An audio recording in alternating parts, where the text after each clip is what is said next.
नमस्ते दोस्तों, pharma notes YouTube channel में आप सबों का तहे दिल से स्वागत है। दोस्तों, आज के इस वीडियो में हम DSSSB फार्मासिस्ट के हुए 18 नवंबर 2021 के पेपर को यहाँ पे डिस्कस करें और ये इस सेशन का पार्ट 2 है। तो चलिए आइए आज के इस शानदार सेशन को स्टार्ट कर देते हैं। देखिए, यहाँ पे पूछा गया था catabolism of serine takes place after getting converted to. देखो, सेरीन का जब कैटाबॉलिज्म होता है तो पहले वो कौन से स्ट्रक्चर में कन्वर्ट होता है वो बताना है। यहाँ पे देखो अलग अलग अमीनो एसिड के एग्जाम्पल दिए हुए हैं, अलानिन, सिस्टीन, टायरोसिन या फिर प्रोलीन। तो यहाँ से जो सेरीन है वो सबसे पहले सिस्टीन में कन्वर्ट होता है। देखो, सिस्टीन दो होते हैं, एक तो नाम छोटा वाला होता है जिसका स्ट्रक्चर बड़ा होता है, और यहाँ पे सिस्टीन जिसका नाम बड़ा है इसका स्ट्रक्चर छोटा होता है। दोस्तों ठीक है, यहाँ पे एक्स्ट्रा ये ई है, ठीक है, आपने इसे नोट कर लेना है। Serine is firstly converted into cysteine आएगा, यहाँ पे ऑप्शन बी सही करना है। ठीक है, अब इसे याद कैसे रखोगे, देखो ऐसे बोलना है शेर इन सिस्टीन, है ना। शेर इन सिस्ट, सिस्ट बोले तो एक जख्म होता है और शेर इन सिस्ट है, तो यहाँ पे शेरीन आपको याद रहेगा, सेरीन और सिस्ट से सिस्टीन को याद रखना है। तो ये जख्मी शेर है ना, सिस्ट यानी जख्म के जैसा होता है, तो जख्मी शेर से आप ये याद रख सकते हो कि सेरीन टेक्स प्लेस, सेरीन का कैटाबॉलिज्म जो है takes place after getting converted to cysteine, जो बड़ा वाला है, शेर बड़ा होता है ना तो उसी वजह से याद रख लेना आपने। नेक्स्ट सवाल है यहाँ, which of the following is an example of an ointment made by chemical reaction. Chemical reaction से बनने वाला ऑइंटमेंट ऑप्शन में दिया था ammoniated mercury ointment, calamine ointment, iodine ointment या फिर सैलिसाइलिक एसिड ऑइंटमेंट। इसे व्हिटफील्ड ऑइंटमेंट भी बोलते हैं ना, बेंजोइक एसिड वाला जो ऑइंटमेंट होता है। तो यहाँ से देखो सही ऑप्शन जो बोलना था केमिकल रिएक्शन वाला जो है ये आयोडीन ऑइंटमेंट होता है। दोस्तों, कैलामाइन वाला फ्यूजन मेथड से बनता है, सैलिसाइलिक एसिड या फिर व्हिटफील्ड वाला जो ऑइंटमेंट होता है वो ट्रिचुरेशन मेथड से बनता है। के ऊपर वाला आपने देख लेना है, अमोनिएटेड मर्क्यूरी ऑइंटमेंट किस मेथड से बनता है।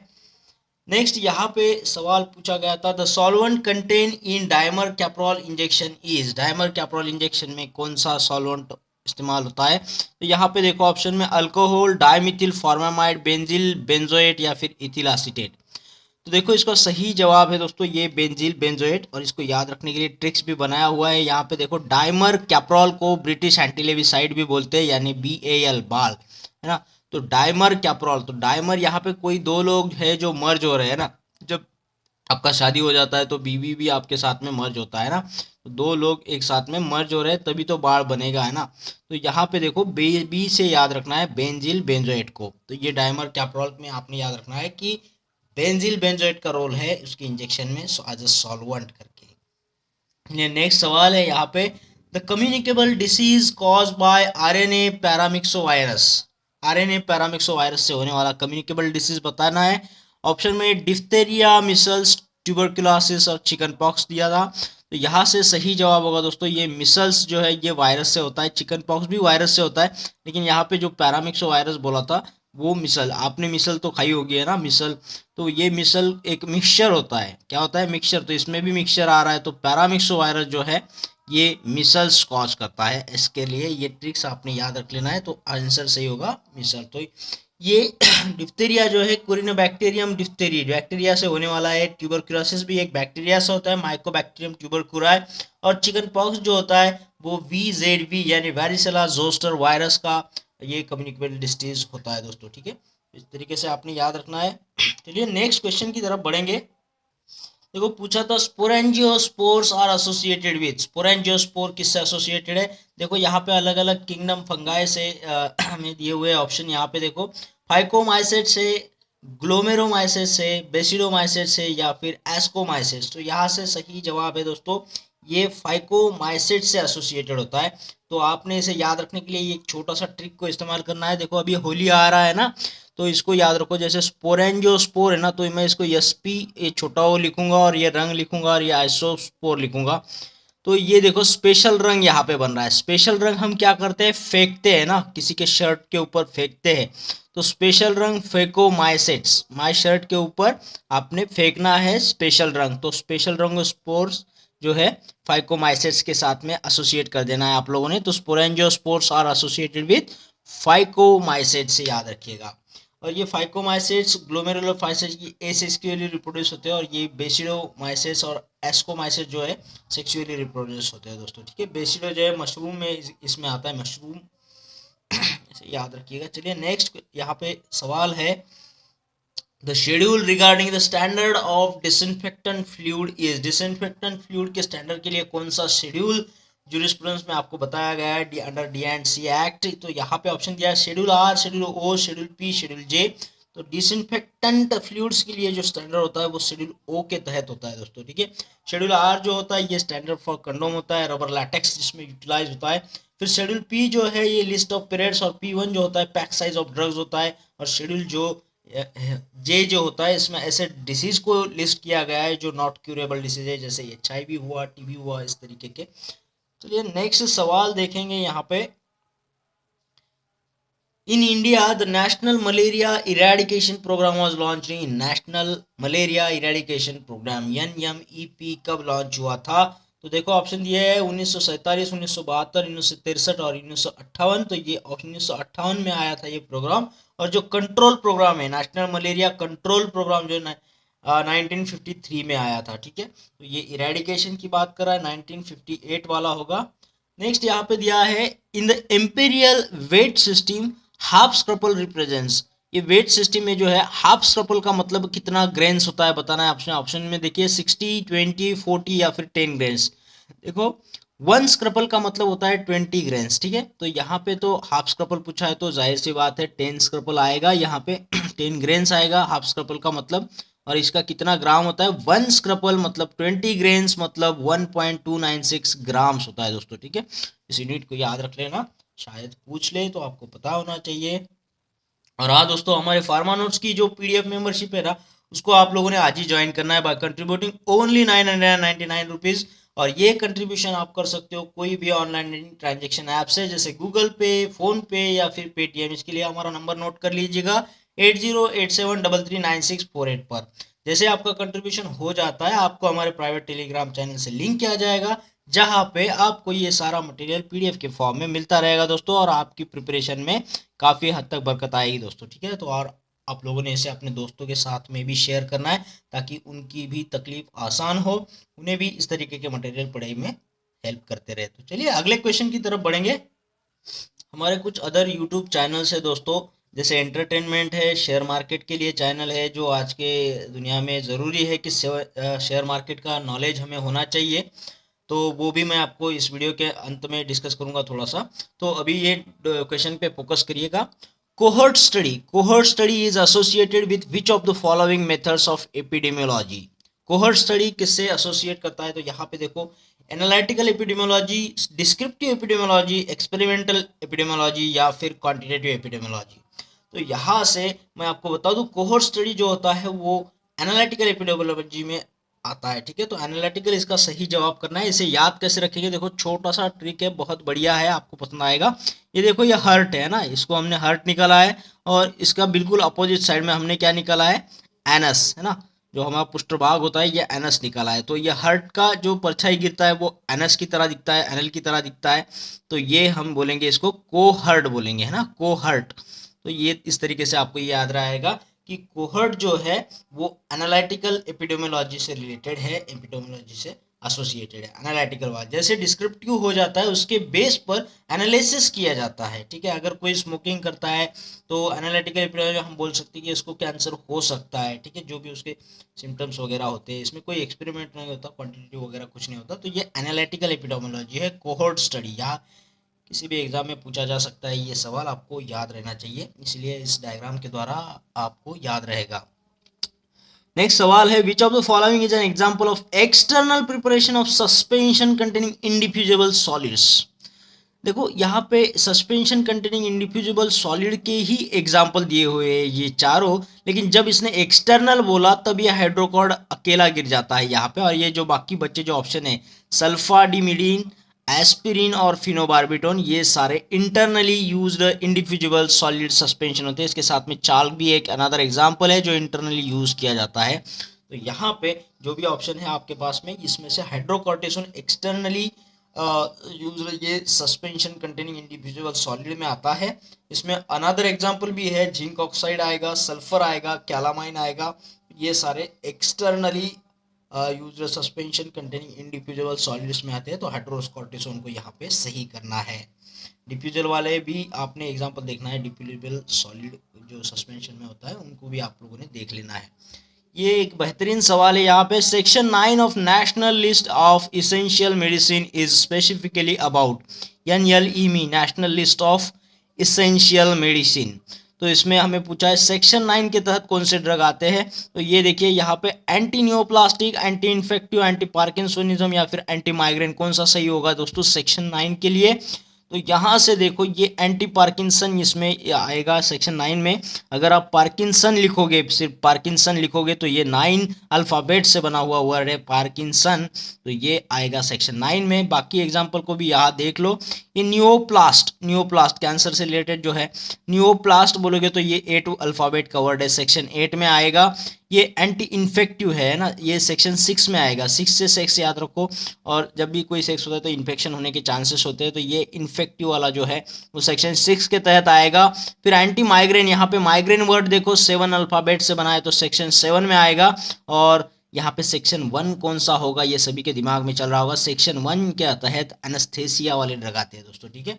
एनेस्थेसिया को देखो, एनेस्थेसिया के वर्ड में अ भी आता है, एन भी आता है, द भी आता है, ये सभी यहाँ पे यूज हो रहे हैं। तो इसका मतलब आपने याद रखना है, अ एंड द जो है किसी एक चीज के लिए यूज किया जाता है, द है ना, किसी स्पेसिफिक चीज को हम बोलते हैं, तो ये सेक्शन 1 के तहत आता है एनेस्थेसिया। नेक्स्ट यहाँ पे देखो सवाल है, which of the following liquid preparation is applied externally to the skin and not in the cavities. जो हमारी कान की कैविटी होती है, नाक की कैविटी होती है, आंखों की कैविटी होती है, तो ऐसे कैविटी में नहीं यूज करने वाला प्रिपरेशन बताना है। Liquid preparation not in the cavities है ना, liquid preparation is applied externally to the skin, skin को अप्लाई करना है लेकिन कैविटीज में अप्लाई नहीं करना है, ऐसा हमें यहाँ से बोलना है। प्रिपरेशन कौन सा है, तो ऑप्शन देखो, ear drops, collodions, douches and enemas. Ear drop जाहिर सी बात है कानों के कैविटी में डालते होंगे।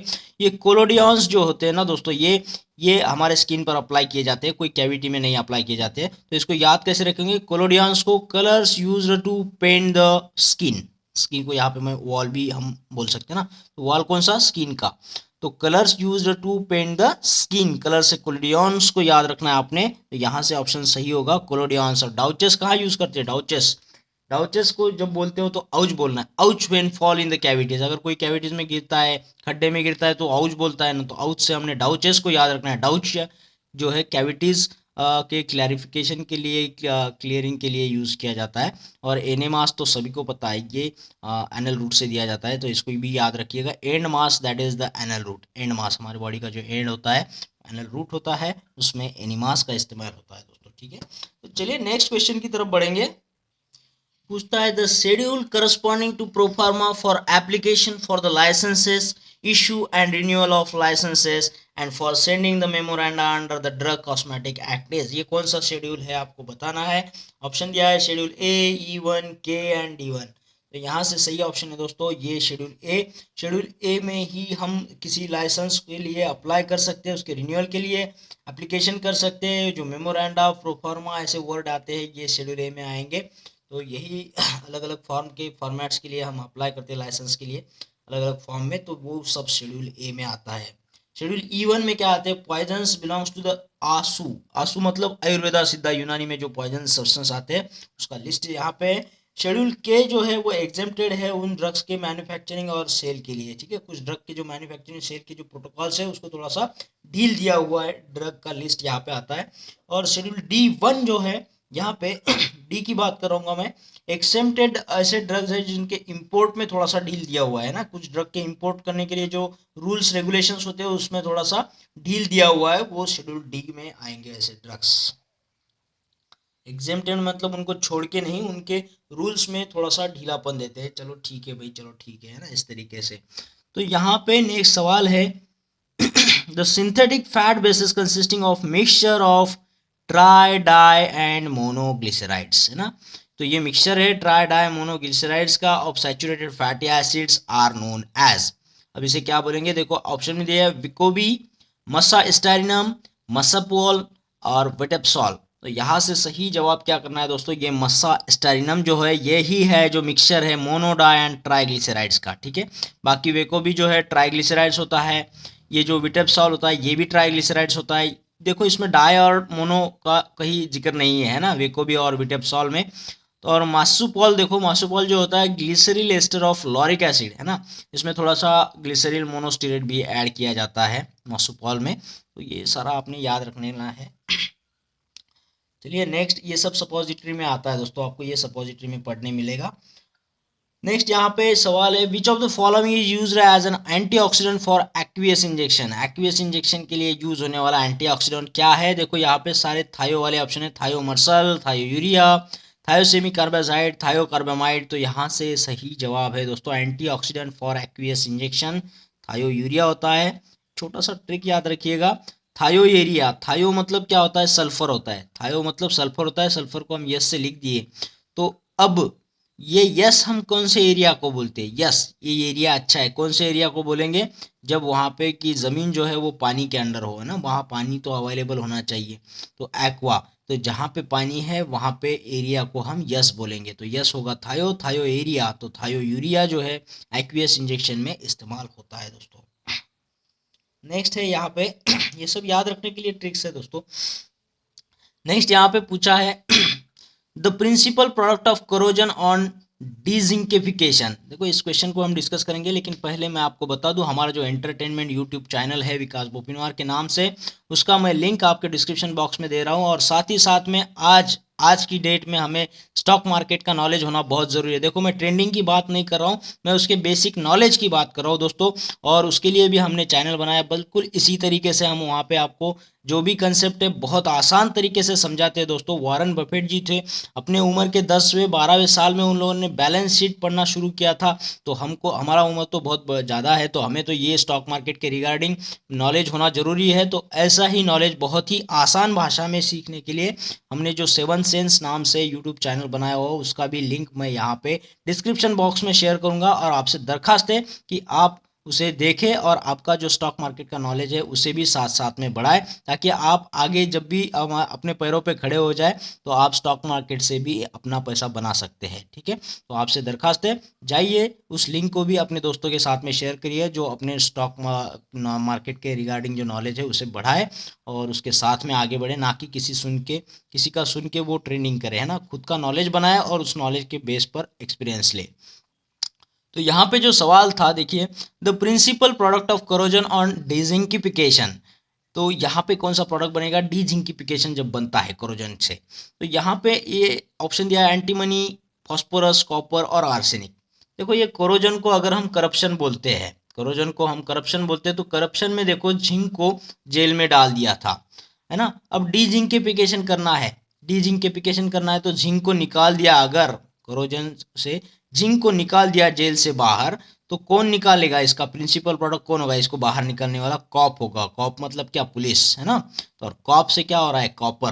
तो डिजिंकिफिकेशन जो होता है ऑन कोरोजन, तो वहाँ पे जिंक तो निकल जाता है लेकिन कॉपर को यहाँ पे ये प्रिंसिपल प्रोडक्ट की तरह छोड़ के जाता है, तो ये कॉपर यहाँ पे बचेगा, ठीक है, जब जिंक निकल जाता है। तो ठीक है दोस्तों, इस वीडियो में इतना ही। आशा करता हूँ आपको सारे क्वेश्चन, सारा सेशन अच्छा लगा होगा। और अगर ऐसा हुआ है तो इस वीडियो को लाइक करना है, शेयर करना है और कमेंट बॉक्स में कमेंट जरूर करना है दोस्तों।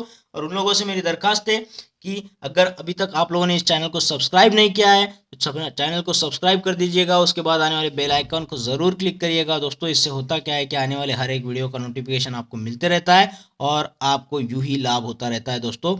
और एक दरखास्त है आप लोगों से कि हमारे दोनों चैनल को, जो हम यहाँ पे डिस्क्रिप्शन बॉक्स में लिंक दे रहे हैं, एंटरटेनमेंट चैनल का और साथ ही साथ में स्टॉक मार्केट के बेसिक नॉलेज का, तो उन दोनों लिंक को आपने अभी के अभी क्लिक करके हमारे चैनल को सब्सक्राइब करना है दोस्तों, ताकि हमारा हौसला और भी बढ़े और आपको हम ज़्यादा से ज़्यादा इनलाइटन कर पाए दोस्तों। तो ठीक है, जाते जाते इतना ही कहेंगे कि कोशिश जालिम रख प्यारे, आगे रब दी मर्जी।